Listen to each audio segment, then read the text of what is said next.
Good morning to all of you students. आज हमारा एक बहुत महत्वपूर्ण टॉपिक स्टार्ट होने जा रहा है और अंत तक बने रहिएगा। अगर आपको सही जानकारी चाहिए सही समय पे तो आपको अंत तक बने रहना है। आइए 11th का एक महत्वपूर्ण टॉपिक है जो इसके बारे में काफ़ी दिनों से मैं सोच रहा था कि बनाएं, लेकिन आज हमने प्रयास किया है। अगर मेरी आवाज़ आप तक क्लियर जा रही होगी तो कमेंट बॉक्स में ज़रूर लिखिएगा। तो आभास क्लास में आप सभी का तहे दिल से स्वागत है। देखिए हमारा टॉपिक है स्टूडेंट्स क्वांटम नंबर्स। ये क्वांटम नंबर्स जानते हैं क्या है? ये वह संख्या है जो इलेक्ट्रॉन की देख लीजिएगा, इलेक्ट्रॉन की ऊर्जा और स्थिति के बारे में बताता है। उसी को हम बोलते हैं क्वांटम नंबर कहते हैं। ठीक है, क्या बताता है? इलेक्ट्रॉन की ऊर्जा और स्थिति के बारे में, मतलब वो इलेक्ट्रॉन किस स्थिति में है, उसकी ऊर्जा कितनी है वो बताएगा। देखिए अब यहाँ पे देखिए एक एटम का एक पूरा हिस्सा है। इस एटम के बीचों बीच में होता है आपका न्यूक्लियस, जिस पर पॉजिटिव चार्ज होता है। उसके चारों ओर जो आपको रिंग्स दिख रहे हैं, रिंग्स रिंग्स रिंग्स, इन रिंग्स को हम सेल बोलते हैं, कोष बोलते हैं।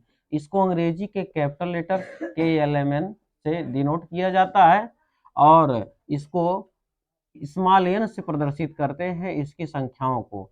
जो न्यूक्लियस के सबसे नजदीक वाला सेल है स्टूडेंट्स, वो है आपका नंबर 1 सेल, फिर उसके बाद में 2 सेल, फिर 3 सेल, फिर 4 सेल। तो अब जब देख रहे हैं जैसे जैसे इस न्यूक्लियस से सेलों की दूरी बढ़ती जा रही है, वैसे वैसे इलेक्ट्रॉनों का आकर्षण भी न्यूक्लियस की तरफ से कम होता जा रहा है। मतलब अगर कोई इलेक्ट्रॉन यहाँ प्रेजेंट्स है तो इस इलेक्ट्रॉन को ईजिली निकाला जा सकता है, और इलेक्ट्रॉन यहाँ प्रेजेंट्स है तो उसको और कठिनाई होगी, और इधर प्रेजेंट है तो उसको निकालने में और कठिनाई होगी। इस प्रकार से न्यूक्लियस से जो अंतिम सेल होता है उससे इलेक्ट्रॉन निकालना बहुत ही आसान होता है, क्योंकि नाभिक का उस पर जो आकर्षण बल होता है कम होता है। ठीक है, तो अब हम पढ़ेंगे क्वांटम नंबर्स के प्रकार। देखिए क्वांटम नंबर्स होता है 4 प्रकार का: मुख्य क्वांटम संख्या, दिगंशी क्वांटम संख्या, चुंबकीय क्वांटम संख्या और चक्रण क्वांटम संख्या। ठीक है, तो थोड़ा सा हम चक्रण की बात कर दे रहे हैं। देखिए यहाँ पे इलेक्ट्रॉन जो करता है 2 प्रकार से चक्रण करता है। एक तो घड़ी की दिशा में, जिसको बोलते हैं क्लॉकवाइज, यानी जिस दिशा में घड़ी चलती है उस दिशा में इलेक्ट्रॉन जो मूव करता है तो उसको बोलते हैं क्लॉकवाइज, और उसको हम इस प्रकार से डिनोट करते हैं, और उसका इंडिकेटर है प्लस हाफ, मतलब प्लस आधा। और दूसरा इलेक्ट्रॉन जो है, जो ऑर्बिटल्स में रहता है, वो क्या करता है? एंटी क्लॉकवाइज मूव करता है, यानी घड़ी के विपरीत दिशा में, इसलिए उसको हम लिखते हैं क्या? Minus half. ठीक है, तो ये प्लस हाफ का इंडिकेटर है, ये क्या है? माइनस हाफ का इंडिकेटर। अभी इस सिंबल की जरूरत आपको पड़ सकती है। ठीक है, तो मुख्य क्वांटम संख्या जो होती है उसको हम n से प्रदर्शित करते हैं, और दिगंशी क्वांटम संख्या को L से, और चुंबकीय क्वांटम संख्या को M से, और चक्रण क्वांटम संख्या को S से। अब हम बात करने वाले मुख्य क्वांटम संख्या है क्या? मुख्य क्वांटम संख्या का मान 0 से लेकर अनंत तक होता है। ठीक है, ये क्या बताता है? कोषों की क्रम संख्या को निर्धारित करता है। यहाँ पे यानी यहाँ पर भी n देख लीजिए ध्यान से, जब भी n की बात होगी तो ये कोषों की क्रम संख्या को ही बताएगा। देखिए अगर n की वैल्यू हम 1 रख लें तो k सेल की बात बताएगा, अगर n की वैल्यू 2 रख लें तो l की बात बताएगा, और n की वैल्यू ये 3 रख लें तो m की बात बताएगा। तो ये बताता है कि किसी भी कोष की क्रम संख्या और उस कोष का नाम। ये देख ले आप, के है ना, पहला सेल है, एल है, दूसरा सेल एम है, तीसरा सेल। तो यानी क्या बताता है? कोषों की क्रम संख्या को। तो यहाँ पे कोष की क्रम संख्या n आपने देख लिया। अब देखते हैं n का मान 0 से लेकर अनंत तक, मतलब 0 के अतिरिक्त कुछ भी हो सकता है। तो हम यहाँ 0 ना लिख करके बल्कि लिखेंगे 1 से लेकर अनंत तक, क्योंकि कोई ऐसा मार्कर दूसरा दो तो पीछे रखा है। देखिए यहाँ पे 1 से लेकर, ठीक है ना, 1 से लेकर अनंत तक होता है इसका मान, लेकिन 0 का मान क्यों, मतलब ये n का मान 0 क्यों नहीं होता? क्योंकि कोई ऐसा परमाणु बना ही नहीं जिसके पास कम से कम एक कोष ना हो। तो सबसे छोटा परमाणु आपका है हाइड्रोजन, तो जिसके पास भी एक कोष तो है ही है, हर हाल में है कोष, इसलिए n का मान कभी भी 1 से 0 नहीं हो सकता, 1 से ज्यादा हो सकता है। राइट, अब बात करते हैं दिगंशी क्वांटम संख्या।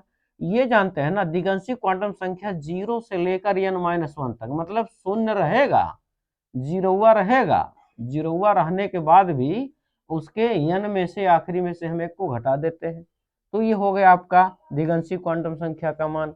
अब यहाँ पे देखिएगा, जो n क्वांटम संख्या है n, उसको हम कोष कहते हैं, ये कोषों को इंडिकेट करेगा, और यल जो है यानी दिगंशी क्वांटम संख्या उपकोष को, जिसको बोलेंगे हम सब सेल से इंडिकेट करेगा, सब सेल को बताता है, उपकोष को, और यम है कक्षक को बताता है, ऑर्बिटल्स को बताता है, और उस कक्षक में जो इलेक्ट्रॉन होते हैं ना, उन इलेक्ट्रॉन को कौन बताता है, चक्रण क्वांटम संख्या बताता है। तो मैं चक्रण दो प्रकार से दिखा रहा हूँ, एक क्लॉकवाइज में दिखा रहा हूँ, एक एंटी क्लॉकवाइज में। एक देखिए, प्रत्येक यम के लिए यस के दो ही मान होंगे, इस बात को ध्यान में रखिएगा।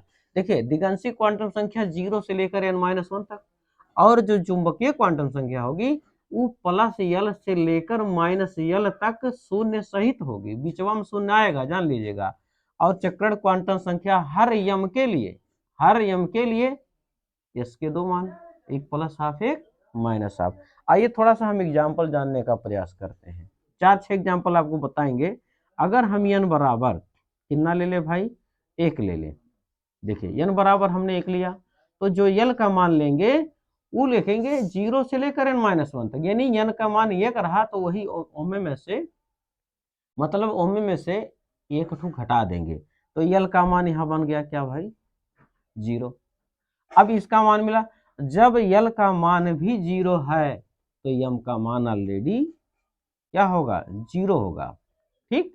और एक बात बता दें, यम का मान 0 है तो यस के प्रत्येक यम के लिए यस के दो मान, एक होगा प्लस हाफ, एक होगा प्लस हाफ, एक होगा माइनस हाफ, ये ध्यान में रखिएगा। तो ये कोष नंबर 1 के लिए बात है। तो कोष नंबर 1 आपको दिख रहा है, ये किसको इंडिकेट कर रहा है, के का, और के में कितने इलेक्ट्रॉन दिख रहे हैं, 2 इलेक्ट्रॉन, राइट। तो उसे ये 2n² पे आप क्या करेंगे, ठीक है, 2n², जहां पे n है कोषों की क्रम संख्या, इस पर आप यस के कितने मान, है ना, या दरवाजा खोलिए।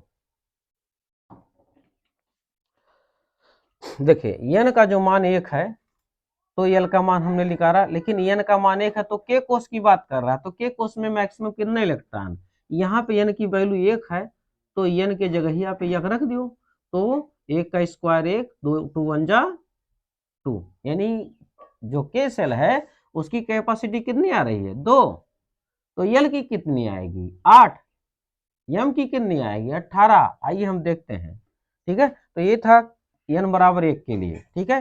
तो पहले कोष की बात कर रहे हैं, उठाओ तो वो मिटाने वाला। देखिए एग्जाम्पल नंबर 2, इस बात को ध्यान में रखिएगा, आज पूरा हम क्वांटम नंबर अच्छी तरीके से समाप्त कर देंगे। देखो ब्लैक स्केच होगा तो देखिए n बराबर हम क्या ले लें आपकी बार, लाइए n बराबर आपकी क्या ले रहे हैं भाई, हम कोष नंबर 2 की बात कर रहे हैं। उस कोष नंबर 2 का मान क्या, 2 का नाम क्या है भाई, यल, यल, और यल के हिसाब से कितना आना चाहिए था, 2n² के हिसाब से 2n², यानी ये 2 का स्क्वायर फिर गुणे 2 कितना आएगा, 8 इलेक्ट्रॉन आना चाहिए। अब 8 इलेक्ट्रॉन कैसे आएंगे अभी देख लीजिएगा। n का मान कितना रखा भाई, 2 रखा, और जब यल का मान रखेंगे तो 0 से लेकर n-1 करिए, यानी यल का मान जब रखेंगे तो 0 तो रहेगा ही, और इसमें से क्या करना है, हमको एक घटा देना है, तो 0 और क्या हो जाएगा, 1, ठीक। अब देखिएगा, जब 0 से लेकर n-1 तक रखा हमने, यानी यही माह की एक घटा के लिखना है, इसी में से एक घटा के लिखना है आपको।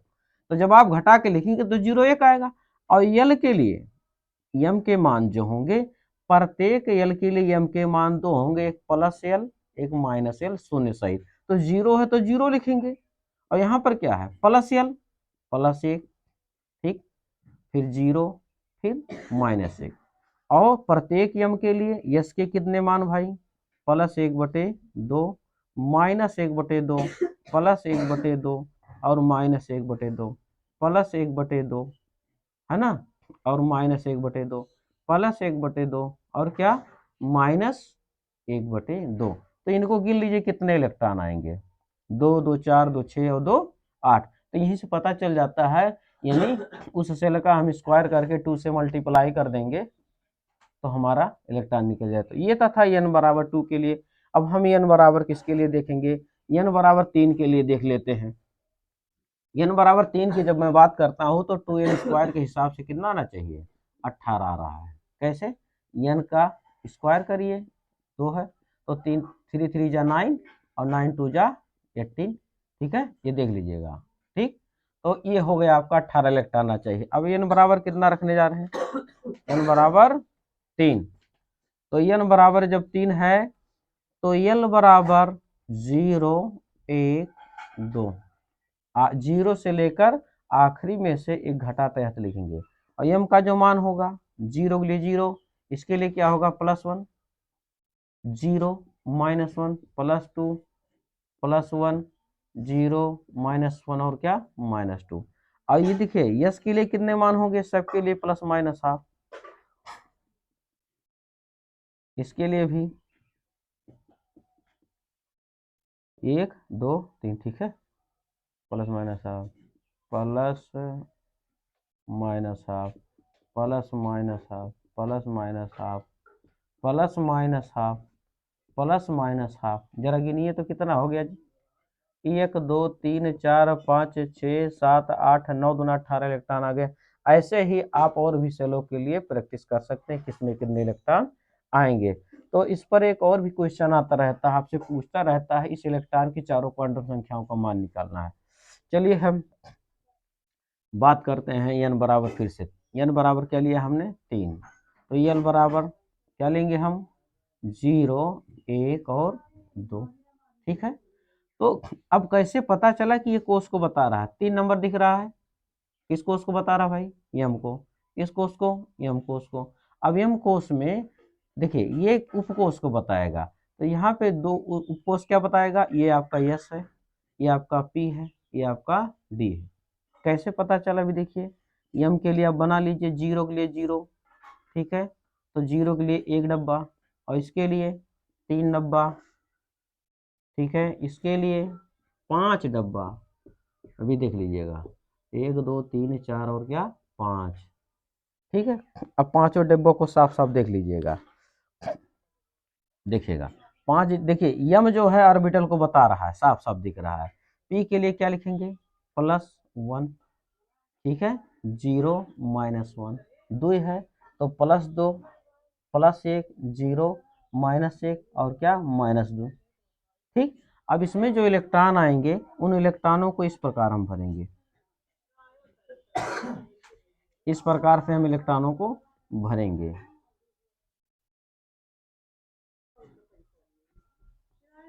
ठीक ठीक, ये इस प्रकार से हम चारों क्वांटम संख्याओं को इस प्रकार से निकाल सकते हैं। ये आपका हो गया यस। ठीक, तो ये चारों क्वांटम संख्याएं मुझे उम्मीद है अगर समझ में आया होगा, समझ में आया होगा तो कमेंट बॉक्स में जरूर लिखिएगा, ना समझ में आया होगा तब भी लिखिएगा कि नहीं समझ में आया है। आई विल ट्राई टू,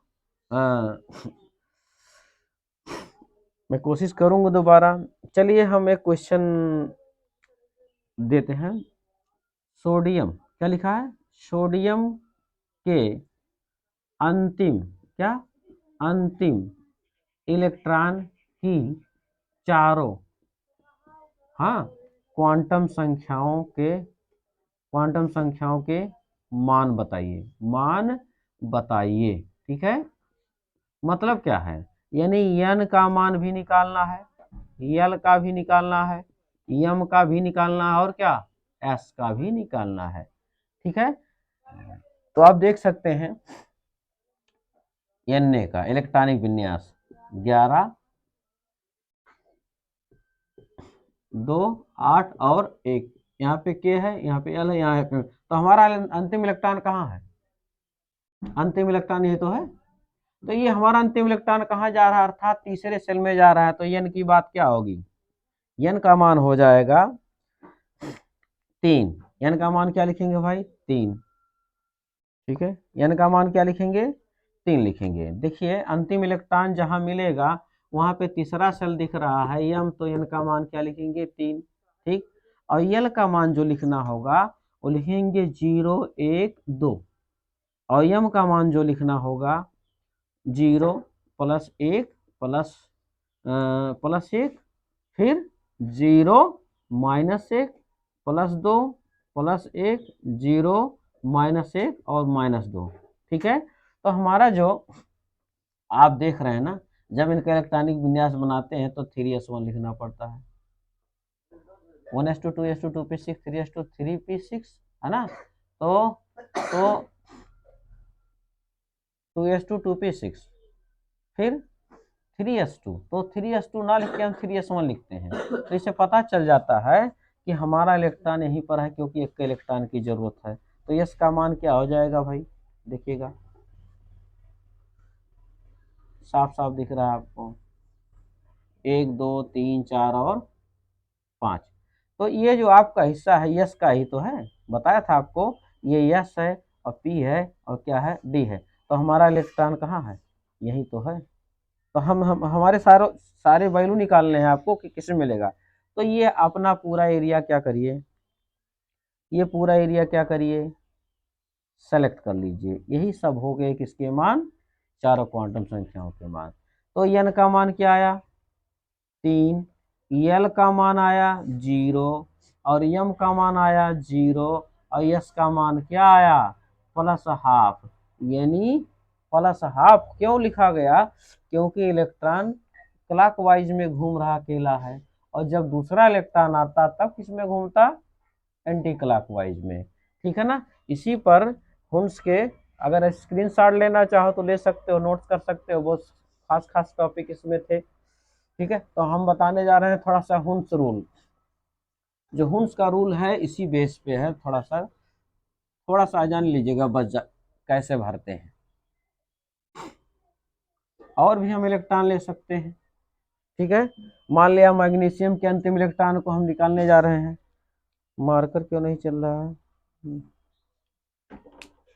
देखो मैग्नीशियम का अंतिम इलेक्ट्रॉन आप निकाल लीजिए। ऐसे बहुत सारे जिन इलेक्ट्रॉनों के चारों क्वांटम संख्याओं का मान निकालना चाहे हम निकाल सकते हैं। इसी पर पाउली का अपवर्जन नियम आता है कि किन्हीं भी दो इलेक्ट्रॉनों के लिए, किसी भी इलेक्ट्रॉन के लिए चारों क्वांटम संख्याओं के मान बराबर नहीं होते, उसका पाउली का अपवर्जन नियम बोलते हैं।